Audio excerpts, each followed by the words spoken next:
Hello everybody, and thank you for tuning in.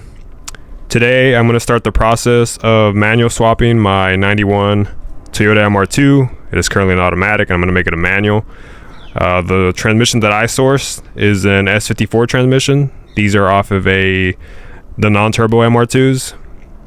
So this one in particular is a 91 model, and the parts that I got with it are for a 91 model, so just best to keep it like that. That way you don't run into potential fitment issues if you mix and match parts from, like, let's say a 93 model.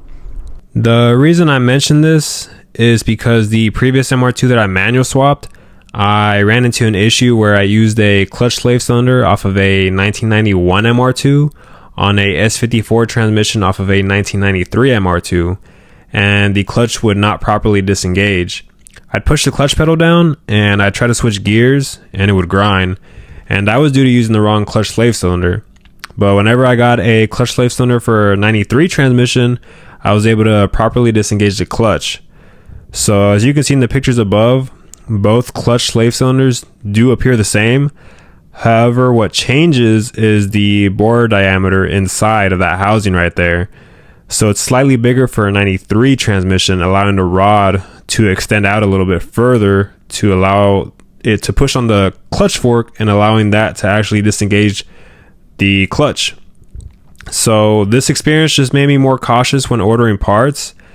Since that MR2 that I manual swapped was a 1991, whenever I went on Rock Auto, I just ordered a clutch slave cylinder for a 1991. But what I really needed to do was pay attention to the VIN on the transmission, the manual transmission, and which was a 93 transmission, and order parts for 93.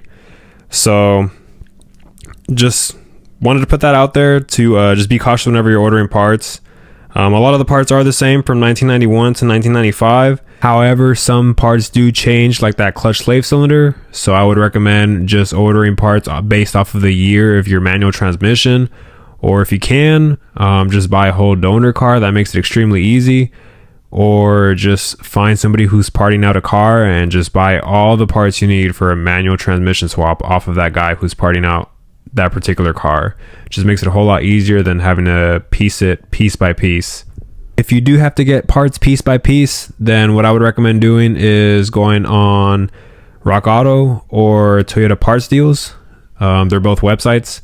So what you would want to do is, for example, on Toyota Parts Deals, put the VIN of your manual transmission and then start ordering parts based off of the VIN.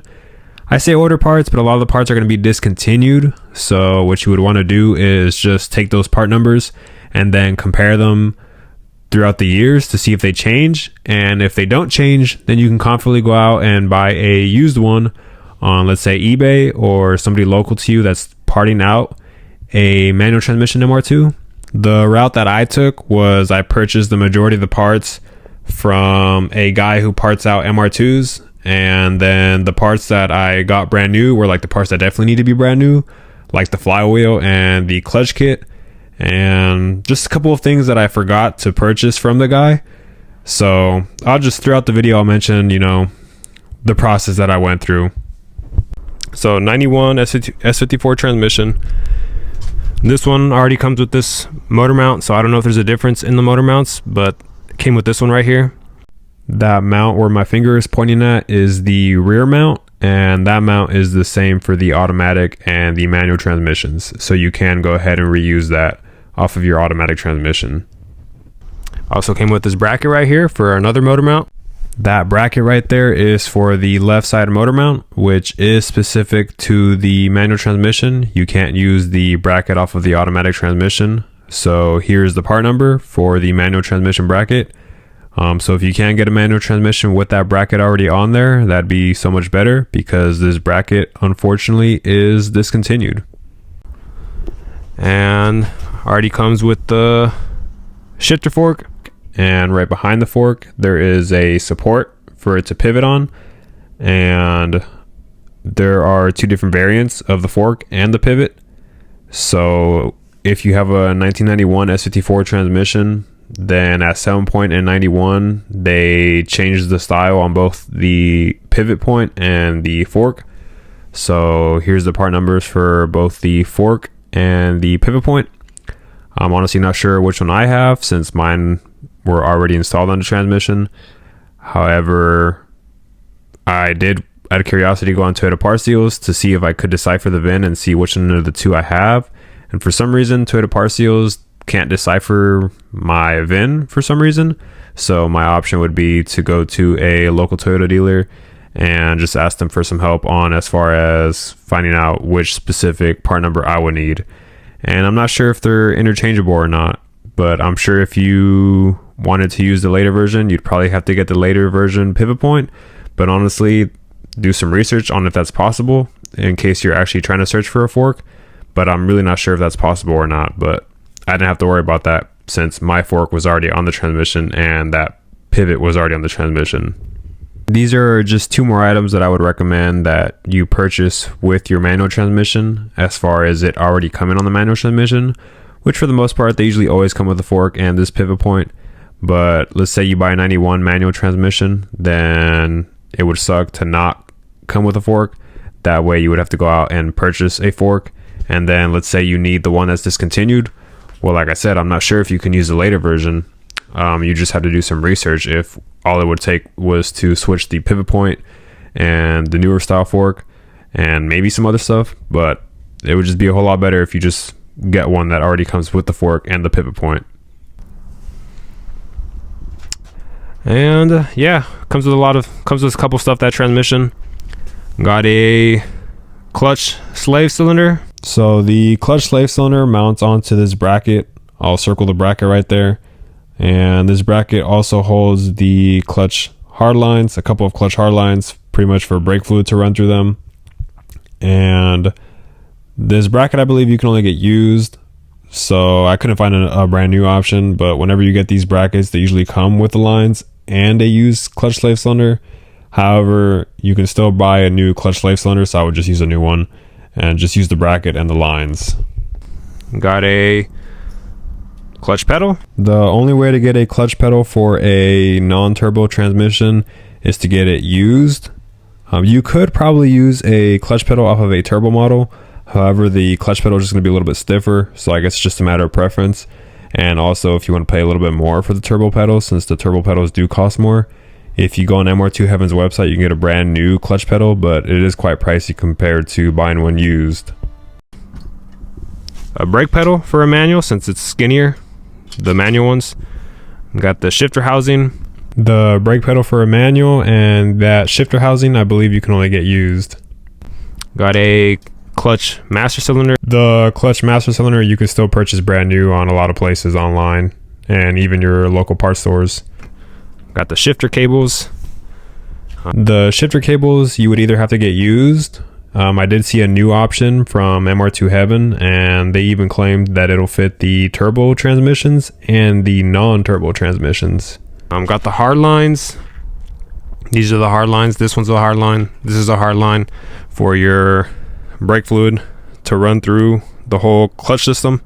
For the clutch lines, there's two options that you could take. The first option would be to buy used ones like I did, and there's a union that goes in between those two used lines. So one line goes from the clutch master cylinder all the way to the firewall area, and then it connects to the union, and at that union the other longer line goes on there, and that line ends up finishing off towards the rear of the car. And the other option you could take would be to purchase a new one, but that one's flexible, and that one just goes to your clutch master cylinder and then goes directly to the back of the car. Got a ASIN clutch kit. That's the part number right there. The kit comes with a clutch disc, a clutch pressure plate, the clutch alignment tool, and a throwout bearing. Got a flywheel. This one is the part number. It's here on the box. Got this one off Rock Auto. That's the part number. Got it off Rock Auto. Don't remember the brand. I'd have to look it up. I'll put it on the screen, but I don't remember at the moment. What's weird is that the inside of the box is a Duralast box, but the listing on Rock Auto was not Duralast. You'll also need flywheel bolts for your manual transmission, since the flex plate bolts from the automatic are not going to work. You'll need pressure plate bolts, as well. You'll need 6 of them, but I currently have 5. I have a brand new one inside, and then I've got these are used. I'll probably just clean it off, and then I'll look on service information to see if these are reusable. The flywheel bolts are reusable, and I'll reuse them if I can, and if not, I'll just purchase some new ones. But you need 8 flywheel bolts and 6 pressure plate bolts. Here's some other miscellaneous items to complete this manual swap. I believe these bolts are for the clutch pedal and brake pedal assembly, and then these are for your shifter cables. There's 4 in total. These 4 are the same. You can use the 2 that you took off from the automatic one, and you would only have to purchase 2 more. And then this is probably for the clutch pedal or the brake pedal. That spring that's in my hand is actually for the brake pedal assembly. However, they are the same for the automatic and the manual brake pedal. Once I start going through the process of step by step on how to do it, I'll go more in detail of what goes where and what all I need. But at the moment, the stuff I just demonstrated is what I know of what you definitely need. And then as I go along through the process, I'll share what I find and what else needs to be done, what else I need to get. This is my MR2. It's currently covered at the moment. I have it all torn apart because I took the engine and transmission out. The reason I took them both out at the same time was because the engine needed work. I pretty much refreshed it with new piston rings, bearings, new gaskets, pretty much just refreshed the engine. And then I also had plans of manual swapping it, which is what this video is currently about. So go check out the videos if you want to know how to remove the engine and transmission, because I've already got that step done. There's nothing in there at the moment. If you want to do it like how I did, if your engine also needs a refresh of some sort, like gaskets or timing belt, it's just, on these cars, it's just easier to have everything torn apart. Have everything out of the car while you work in the engine. That's why I did it. And it was just for the manual swap as well. But technically, you don't need to drop the engine and transmission. If you're just doing a manual swap, you can just drop the transmission, support the engine, and then drop the transmission. But I'll put my videos up if you want to know how to drop the engine and transmission at the top. That way, if you want to do it that way, but you don't have to do it that way. You can just use the videos as a guide and just support the engine and then just drop the transmission. But that's the way I did it, since I had other work to do on the car. So let's get started. So I'm going to go ahead and remove this trim panel right here. That way I can get rid of this and start putting the shifter housing and the shifter cables. So to remove this, there's this under this. So you pop this off with like a screwdriver or a plastic trim tool. Pop this off. There's another one on the other side. Right there. And then there's one right here. And then same thing on the other side. On the passenger side, there's one just like that. You just remove this right here. And there's a Phillips screw underneath these caps. The other item I have to address is popping this off. Just gonna use a plastic trim tool to pop it off. So I'm gonna go ahead and take this plastic piece off that's over the shifter. Just grab a trim tool removal tool. I really like this one because it's a metal one and it doesn't bend like the plastic ones. So just work it around. Just be careful. It is 30-year-old plastic pretty much. So got this off. So I'm going to remove this cap. I'm just going to use the same thing, plastic trim tool removal tool or a screwdriver if this doesn't work.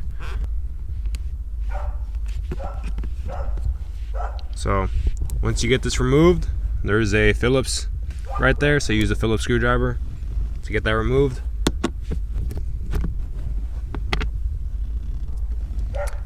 And then I'll do the remaining 3 that I showed earlier.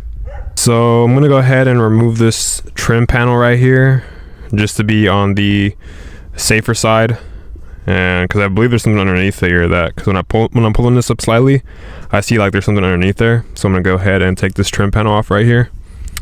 To get this trim panel off, I need to remove this coin holder, and then after I remove that coin holder, there is a screw underneath the ignition switch. This is the screw that's underneath the ignition switch. It's just a Phillips. I'm gonna go ahead and remove that. That way I can pop this off a little bit. I don't have to take it all the way off. I'm just gonna pop it off just enough because this trim panel is underneath this. So I'm gonna go ahead and do that. So now that I got that screw removed, I can go ahead and use my trim tool to remove this. And just like that. I'm not gonna take it all the way off because I don't have to. This is enough to get this off right here. So now with this removed, with this a little bit off, I can go ahead and get this coin holder off. So I just need to pull it up like that. That was actually a little bit too easy, surprisingly. And then underneath this, there is 2 screws right here that are Phillips.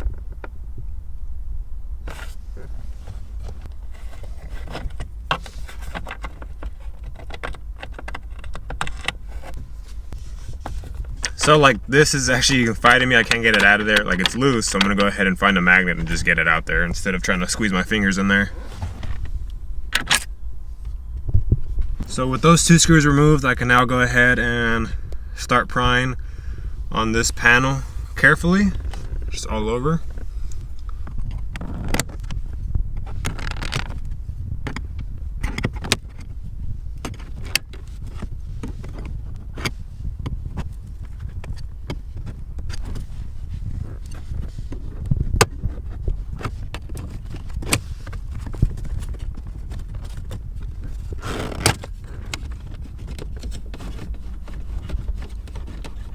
And this is actually in the way, so I'm gonna go ahead and move it back. To move this back, there's a little button right here to manually do it.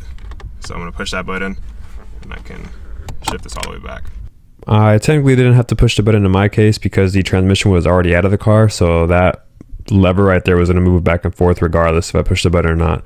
But I was just showing that in case you were doing this step before you remove the transmission.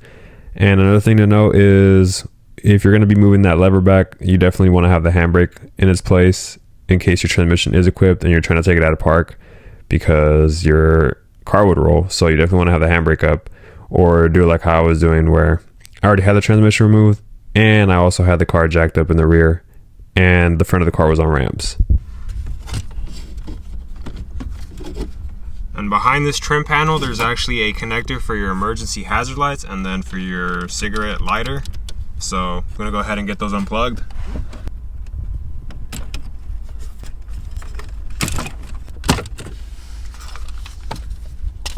There's actually a connector right here for this bulb as well. So connector for the bulb, connector for the cigarette lighter, and then connector for the emergency turn signal. So with that trim panel removed, that was actually a good idea because like I said, this right here lives underneath. So it's gonna come off all as one. I'm gonna start from the back. So I'm gonna just pull up on the back like so. And then pull it like that. And there's actually one more connector underneath here. I'm not sure what it's for, but there's a connector underneath here. Just gonna go ahead and unplug that. So to get this connector off, what I did was I stuck a pocket pry bar underneath like this, pushed up, and then pulled back at the same time. That was the way to do it. I was trying to pull this tape off because I couldn't see how this worked, but that's the way to do it. Just push up and back. To get this connector right here, it's for the shifter light, I believe. You just get a little pick, pop up on this a little bit, and then just kind of pull like that. So just put it in there, lift it up a little bit, and then pull. There's a connector right here. It's also part of the shifter. These are easier, you just push and pull. So got that one off. I'm gonna go ahead and get this harness off of this metal piece. So what I do is I just grab a pair of pliers, push on it like this, and pop back. So I'm gonna do that with this one as well, just like that. There's two more right here, just same thing. Push with pliers and then pull back.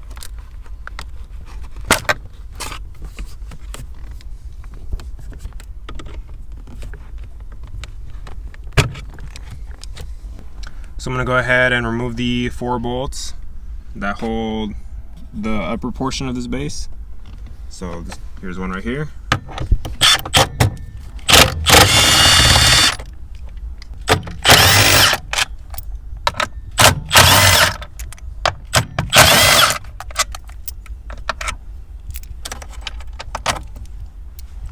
Then I can go ahead and remove this nut right here.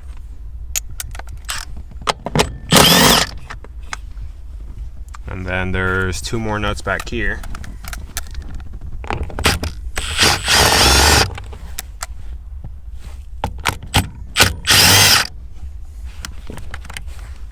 So with these 2 nuts removed, just go ahead and grab your trim tool, removal tool, and just kind of do that to get it fully off. Once it's pulled back and up like this, I'm going to move to the front, pick it up, and now I can pull this back.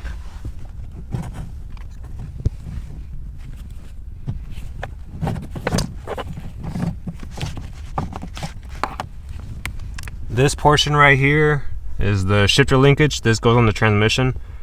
There's like a little pin. You remove that pin and then you can take the little collar off and pull this off. I'll show a clip of when I removed the engine and transmission, since I can't show you right now since I already had it disconnected. There's a clip right there that you remove, and then I ended up taking this off rather than taking those 2 10mm bolts off. What I did was grab a pry bar and stick it on here, and then hit my pry bar with the hammer, and this came out real easily like that. And then I got the little clip out. I got this clip out from there, and then I was able to get this whole shifter cable out of the way. So here's the shifter cables. The way they're going to go into the car is this faces towards the front and this faces towards the rear. This is the portion that goes where those 2 nuts were at. So I'm going to go ahead and put the shifter cables on first, and then I'm going to go ahead and put this shifter housing on. So I'm going to go ahead and start routing these in there.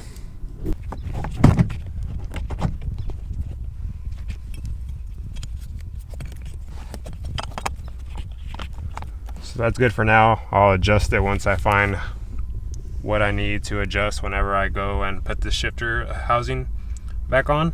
The same 4 bolts that I took off for the automatic shifter housing, I'm going to use the same ones to put the manual ones on.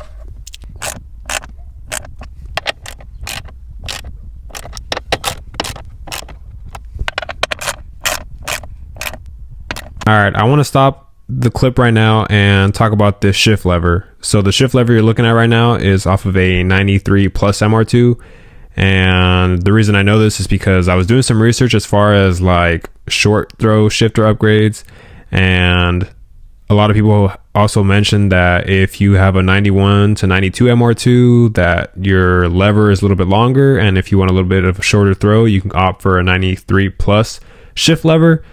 And then looking at some pictures on Prime MR2's website, since they actually sell 93 Plus shift levers, I was looking at the picture and I was like, oh, I actually have a 93 Plus shift lever.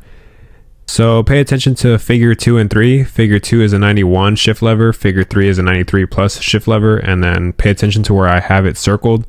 So how I noticed was the bracket that's welded onto the shift lever has a different appearance between the 2, and then there's also like a little ring on top that I marked with blue to indicate that there's a ring on the 93 Plus shift levers. So that's how I was able to tell that I have a 93 Plus shift lever. I know earlier I did advise not to mix and match parts from different years of the 2nd generation MR2. However, this shift lever has been proven to be viable and doable. So let's say you have a 91 shift lever assembly, then you can just swap out the lever itself for a 93 Plus. And the reason why I have a 93 Plus is because this is one of the parts that were given to me.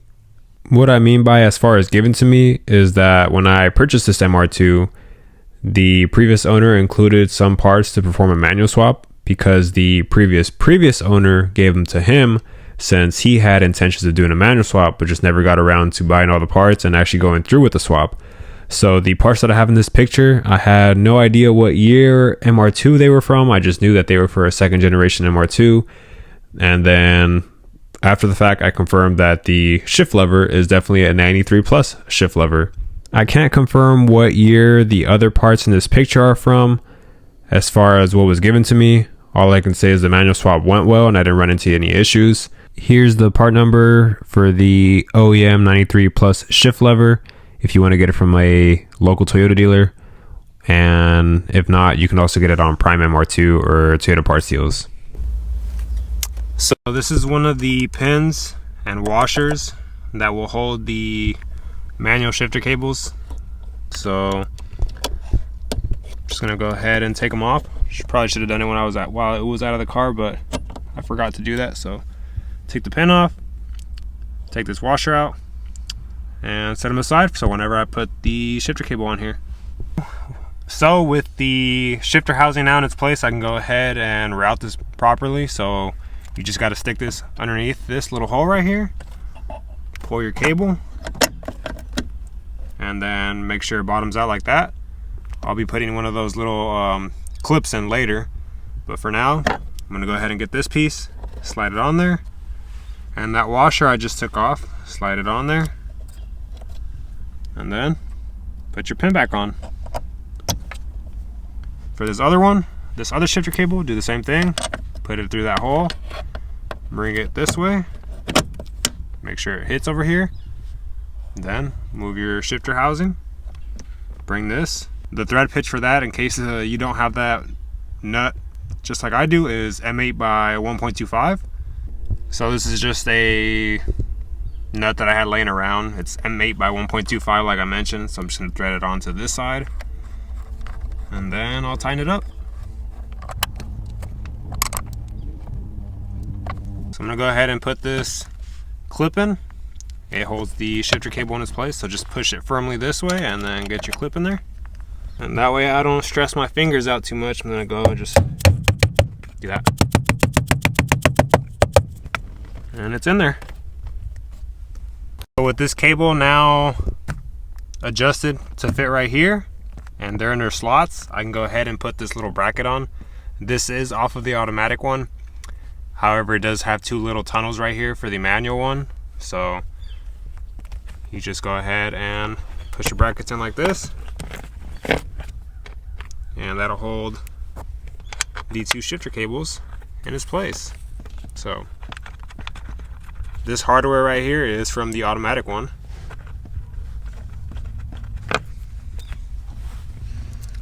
Then I can go put the other 2 nuts. I go back here, it holds this little shield right here. Same deal, it's the hardware from the automatic one. The only thing that's not from the automatic one is this rubber boot right here. It's got 2 holes to fit 2 shifter cables, and you could probably use the same metal piece, this metal piece from the automatic one, but the rubber portion needs to be from a manual one, so it's got 2 holes instead of the 1 hole. Now I'm gonna go ahead and finish tightening this up.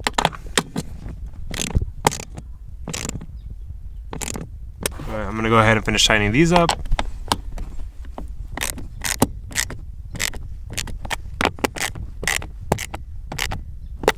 Same goes for the upper portion. I can go ahead and install the harness back in its place. So clip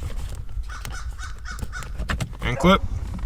All right, so with the shifter housing and the shifter cables in its place and the shifter clips in its place and all the hardware back in its place, I can go ahead and put the center console back on and all the other trim panels that I took off, pretty much, and go ahead in the reverse order that you took off all those pieces. So that's what I'm going to do right now.